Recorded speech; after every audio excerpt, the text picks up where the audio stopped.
আমার যেদিন হবে মরণ জানবে পারা পড়ছি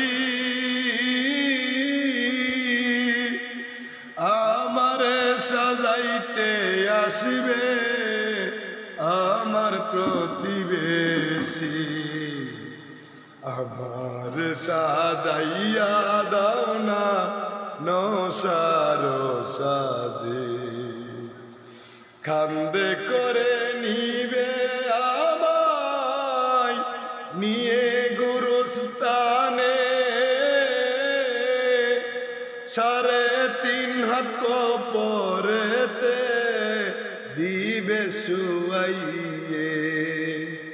আমার সাজাইয়া দাও না ও ভাই প্রতিবেশী আমার